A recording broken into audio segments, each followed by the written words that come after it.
Thursday, the 14th day of April, 2011. I'm Alex Jones, your host. We're going to be here live as we are weekdays, 11 to 2 p.m. Central.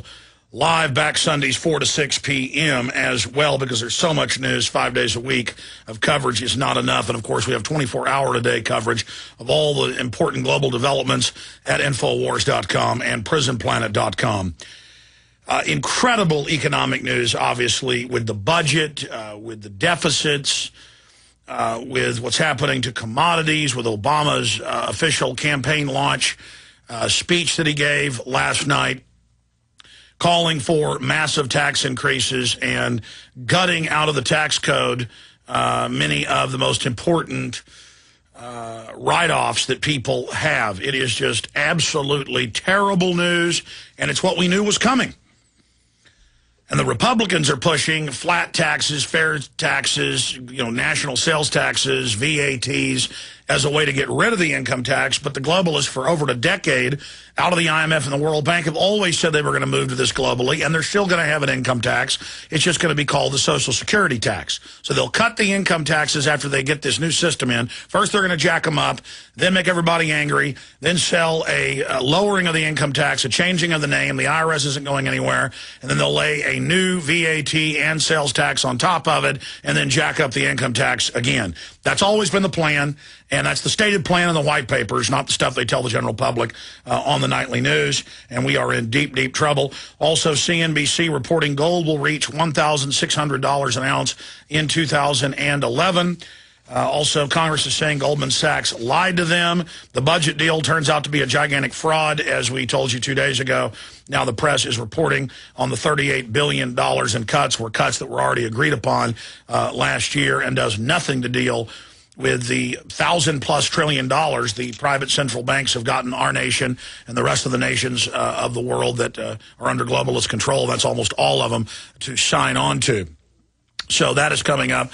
Also, the TSA is running around saying that, well, first they've been caught in a big lie, saying that late last year that they would not grope children under 8. And then they said children under 12, and then now they're still groping them. And they're saying, well, we have to because Al-Qaeda will use our social morals to attack us. I mean, this is all about switching off the thinking process. Even if you believe that Al-Qaeda attacked us along with the Keebler elves on 9/11 and could carry out that attack, then you would profile. You would profile Muslims, if you believe that fairy tale. But a little blonde-haired 6-year-old girl with her doctor father and mother with a bunch of other children, or old ladies on walkers and military personnel. I mean, this is a joke. This is a joke. It's about everybody being taught that you're all criminals, you're all suspects, you're guilty until we fully enslave you. Not guilty until proven innocent, guilty until we somehow suck off of you and reduce you down to absolute slaves. Also, 4 years ago, and then again last month, the State Department issued a travel alert to Mexico, as if we need them to tell us it's deadly dangerous, even in the resort areas that had previously been safer. And they said, yes, Mexican drug cartels are targeting Americans. Well, there was a backlash by Felipe Calderon through diplomatic circles, so yesterday they rescinded that warning. So that's like if you have a tornado coming down the highway towards you and the news tells you that there's not a tornado. Do you listen to the news and just go ahead and drive into the tornado? I mean, I don't need the State Department to tell me what's going on in Mexico. We've known about the mass graves being found on a weekly basis for years, the rocket attacks, the mass murders, all of it. I mean, I don't need the State Department to tell me about it. But that's coming up as well. See, it's politically incorrect to criticize the failed narco-terror state that is Mexico, that's imploding into complete and absolute bedlam. I will be going over that as well. Stay with us.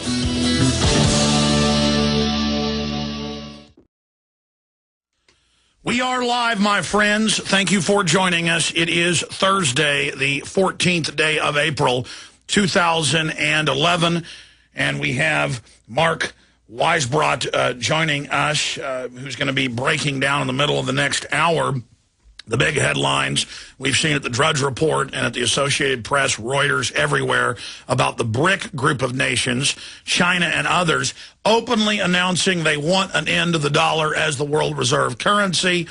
and that they do not agree with the hegemonic new wars being expanded across the Middle East through the third-party shills that are the rebels centered in and around, of course, Libya. He's going to be joining us. He's the co-director of the Center for Economic and Policy Research, going over the big global announcements that the East especially wants to go away from the dollar. Meanwhile, at the same time, we have, of course, last weekend in New Hampshire, the meeting of many of the private banking heads and government officials in a quasi-public-private. Some of the meetings were private, many of the meetings were public, with George Soros for Bretton Woods II, saying the dollar is already not the world reserve currency and is being totally phased out in a process. This is a obviously huge economic development that we are watching unfold, and it will cause unbelievable pain economically here in the United States. That's pretty much the only major commodity the United States had left other than military weapons and propaganda is the dollar. And this will cause commodity prices to go up, gold, silver, oil, transportation based on chemicals will go up. All basic goods will go up. People on fixed incomes will be decimated by this. People that have savings will be absolutely raped by this situation, and it's just calmly being reported. And I was driving in, listening to news radio this morning, and some local talk show hosts on 590 AM were taking calls about the polls that are out, depending on which poll you look at, showing that 50+% of Americans have been sold on the fraud that we can fix the deficit by raising taxes, quote, on the rich. And that means individuals making $125,000 a year, couples making more than $250,000 a year. That's not rich, ladies and gentlemen. That's lower middle class. And it'll get worse and worse as the dollar devaluation accelerates. We may end up in 4 or 5 years having janitors being paid $100,000 a year, and it'll be the equivalent of $20,000 a day. As this inflation begins to kick off. And many economists are pointing this out. The head of Walmart is saying inflation by the end of the year is going to, quote, be serious. But we see the federal government saying everything's fine. But listening to people call in, I heard quite a few of them say, look, we got the biggest and the best military in the world. We got the money printing machines. We can do whatever we want. Well, see, we don't run the military. We don't run the private Federal Reserve. We don't get the spoils. We don't control the private printing presses.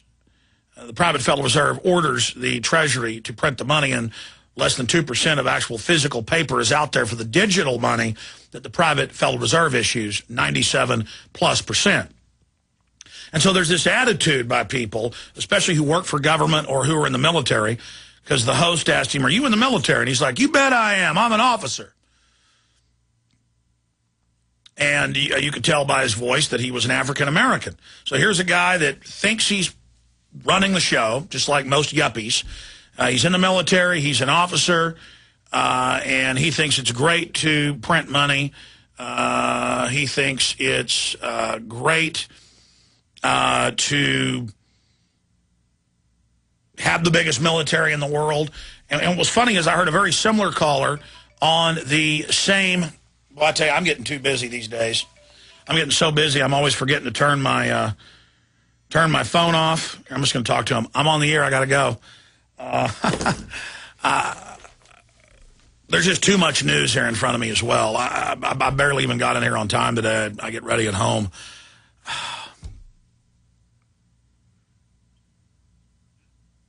There is such incredible naivete out there by people, and they feel like they're part of the system. I mean, here's a black guy calling into a radio show saying, America's #1.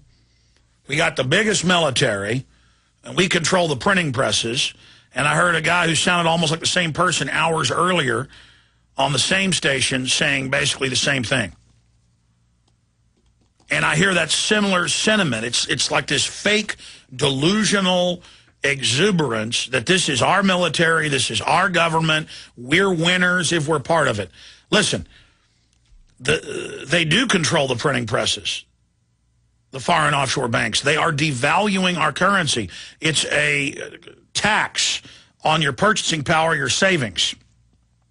This military is run by foreign offshore corporations that control our federal government like a vending machine. They put in pennies, if you compare what they get back, and million-dollar bills come out. The globalists will spend a couple $100,000 on one politician a year in the House, and that committee chairman will deliver them deals worth tens of billions in profit. It's corporate welfare. And all I hear is debates about cutting welfare, cutting Social Security, cutting entitlements, and that's going to fix the deficit. I hear that from the Republicans. And then from the Democrats, I hear tax the rich, that's going to fix it. And both of those statements are frauds on their face.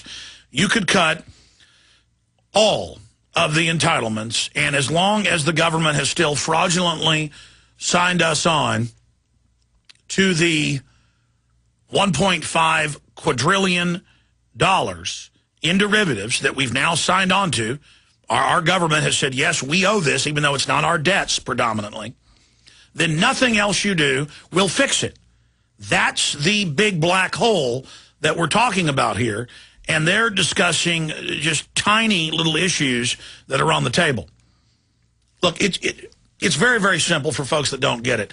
If you read the news every day, if you track even mainline news, in the last 2 years, building up to the point we're now entering, the period we're now entering, you see constant statements by the head of the Central Bank of the EU, the head of the Central Bank of England, the head of the Central Bank of the United States, the head of the Treasury, all their minions and pundits and CNBC talking heads and Bloomberg talking heads and Goldman Sachs head and JP Morgan head. All they come out and say is, yes, we need to raise taxes on the rich to pay down the deficit. But the deficit and what they've signed us on to is a blank check to the private megabanks. And so you see the private Federal Reserve at colleges, at Rotary clubs, at influential groups all over the country constantly. It was in the news a few years ago. They recruited thousands of public speakers on top of their PR people to go out and talk to high schools, colleges, everybody, and explain how great the Federal Reserve is and that we need tax increases in America to save America and pay off the deficit. But then most of the money that's paid in is in banker payoffs, banker robberies that they call bailouts, and goes offshore. And for many years, we can't even find where the money's going. Now, because of private lawsuits, some of it's come out, and it's hundreds and hundreds of billions to the European Central Bank, and hundreds of billions to the British private central bank, and hundreds of billions to the Chinese, and billions to Gaddafi, and billions to MSNBC and GE. And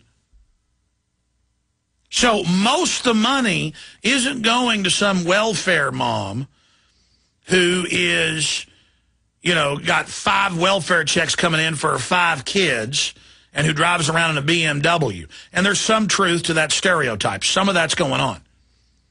But the issue is, if you get rid of her welfare checks, it is not even going to put a dent. It is not even going to scratch the surface. I say get rid of it. Great. I mean, I've seen the numbers that more than 2/3 of illegal aliens, you bet the husband's out there working hard on a highway job or at a restaurant or cutting people's yards and hard working, but mama is at home having kids, and every one of them's going on welfare. And daddy's paid off the books in cash. And sure, he pays sales taxes and he pays taxes when he gets a cell phone, but he isn't paying income taxes to the private Federal Reserve. But the globalists then leave them alone because they want to merge the countries. They want to drive down the wages. They want to bring in political groups that won't get into the melting pot